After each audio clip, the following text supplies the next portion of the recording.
अब आजकल के बारिशों के मौसम में जब सब्जियां इतनी महंगी हो रही है तो दोस्तों ये चना दाल और सोया वड़ी की रेसिपी आपके बहुत काम आएगी। एक तो ये हाई प्रोटीन रेसिपी है जो इस मौसम में आपको बहुत हेल्प करेगी, लेकिन ये एक बहुत ही फेमस रेसिपी से इंस्पायर होके मैंने बनाई है। तो आपको मुझे कमेंट सेक्शन में बताना है कि कौन सी रेसिपी है, देखते हैं कौन बता पाता है।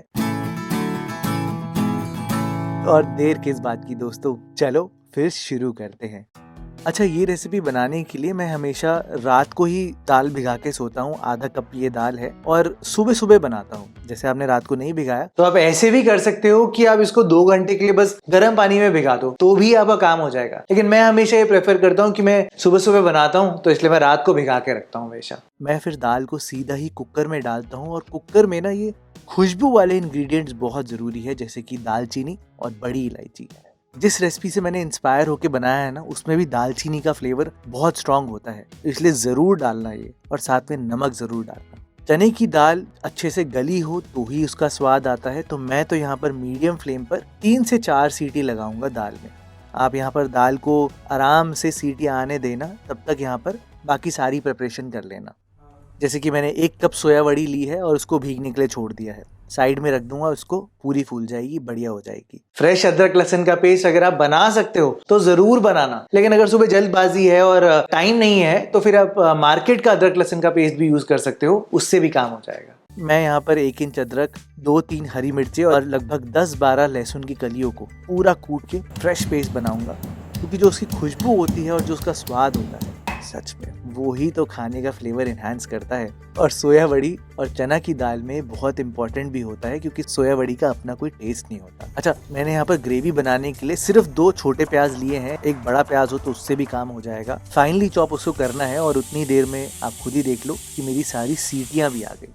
जब सीटियां आ गई तो मैंने यहाँ पर गैस को बंद कर दिया और दाल को पूरी तरीके से ठंडा होने दिया। इस रेसिपी में ना फ्लेवर एनहांस करने के लिए मैं एक मसाला बेचता था 2020 से पहले। भुना मसाला का आपको एक पार्ट दिखा रहा हूं मैं। ये जो मसाला है ना दोस्तों, ये एक बेस है और इससे बहुत फ्लेवर एनहांस होता है, मतलब एक स्मोकी सा, स्पाइसी सा फ्लेवर आ जाता है पूरी ग्रेवी में। तो मसाले के लिए 1 टीस्पून धनिया के दाने, 1 टीस्पून जीरा, हाफ टी स्पून सौंफ मोटी वाली लेना, काली मिर्च आधा चम्मच, 3 स्पाइसी वाली लाल मिर्च सूखी, 2 इलायची और 1 चम्मच सरसों।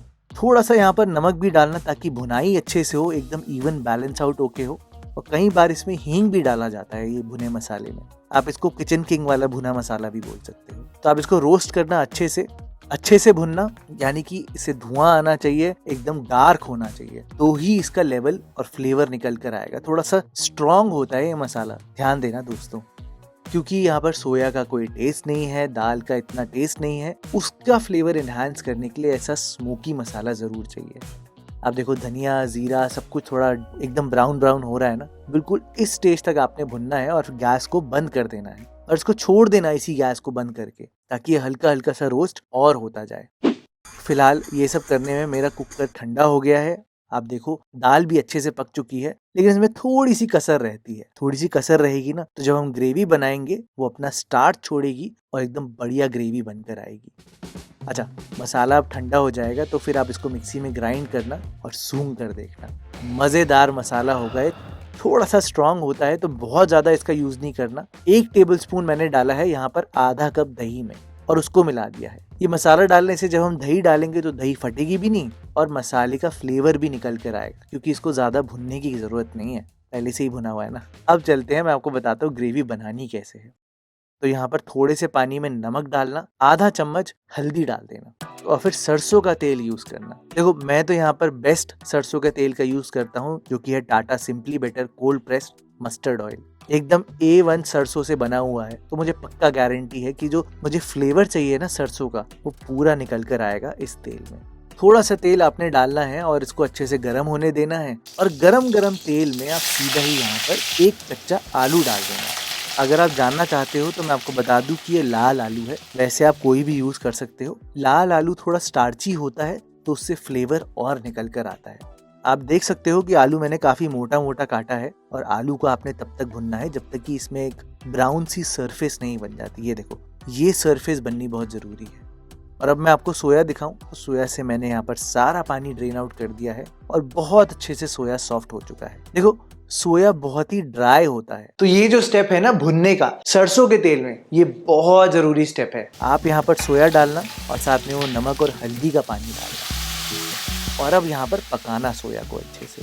अगर आपको फ्लेवर चाहिए, जूसीनेस चाहिए, ये स्टेप बहुत जरूरी है, क्योंकि आप खुद ही देखो सोया सारा तेल एब्जॉर्ब कर जाता है। ये बहुत ड्राई होता है दोस्तों, और हमारी बॉडी में इसके न्यूट्रिएंट एब्जॉर्ब करने के लिए भी तेल की जरूरत होती है। तो आप यहाँ पर अच्छे से भुनना और तब तक भुनना जब तक कि सारा पानी, तेल सब कुछ गायब नहीं हो जाता। ये देखो पूरा गायब है, तभी मैंने निकाला है। और मैं अगर आपको अब सोया दिखाऊं तो सोया के अंदर सारा फ्लेवर पूरा जुड़ा हुआ है। आप ऐसे भी खाकर देखना, सोया वड़ी को बहुत टेस्टी लगने लग जाएगी अपने आप ही। तो चलो मैंने आपको ये तो बता दिया। अब फिर से थोड़ा सा सरसों का तेल लेंगे, ज़्यादा नहीं, क्योंकि हमें ग्रेवी भी बनानी है। और इसी गरम गरम सरसों के तेल में आप सबसे पहले जीरा डालना और वो जो प्याज हमने काट के डाले थे वो डाल देना। देखो मैं आपका ज़्यादा टाइम नहीं लगाऊंगा, प्याज को आपने अच्छे से ब्राउन करना है। मैं बस एक टेक्निक आपको क्लियरली बता देता हूँ, जिससे कि आपके प्याज, अदरक, लहसुन, मिर्चे जले बिल्कुल भी ना और मसाले भी ना जले। तो प्याज जब इस स्टेज पर आ जाएंगे, कलर चेंज हो जाएगा उनका, ब्राउननेस आने लग जाएगी, आप यहाँ पर डाल देना अदरक, लहसुन, मिर्ची का पेस्ट और इसको भुनना अच्छे से। देखो क्योंकि इसमें अदरक है तो ये थोड़ा कढ़ाई से चिपक सकता है, तो थोड़ा ध्यान देना, चलाते रहना। जब कच्चापन दूर हो जाए अदरक लहसुन से, तो अब यहाँ पर आप मसाले डालना। मैंने देखो बेसिक मसाले डाले हैं, हल्दी, लाल मिर्च, कश्मीरी लाल मिर्च, धनिया। लेकिन क्या है कि यहाँ पर हम कम तेल का यूज कर रहे हैं, तो इसलिए जलने के चांसेस बहुत होंगे।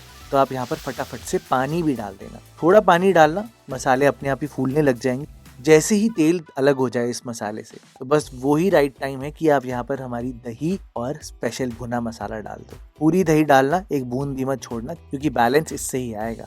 और इस टाइम पर आप आधा चम्मच नमक भी डाल सकते हो प्याज और दही के लिए। बस अब आपने तब तक भुनना है जब तक तेल अलग नहीं हो जाता, और सीधा ही इस पे आप यहाँ पर अब चना दाल को डाल देना। इस टाइम पर चना दाल से आप आराम से दालचीनी और बड़ी इलायची को निकाल सकते हो, अब इसकी ज़रूरत नहीं है। चना दाल हल्की सी कच्ची है, ध्यान रहे इस बात का। तो पहले इस मसाले के साथ अच्छे से मिलाना, सोया बड़ी और आलू को डालना और तब तक पकाना जब तक कि सारा पानी गायब नहीं हो जाता।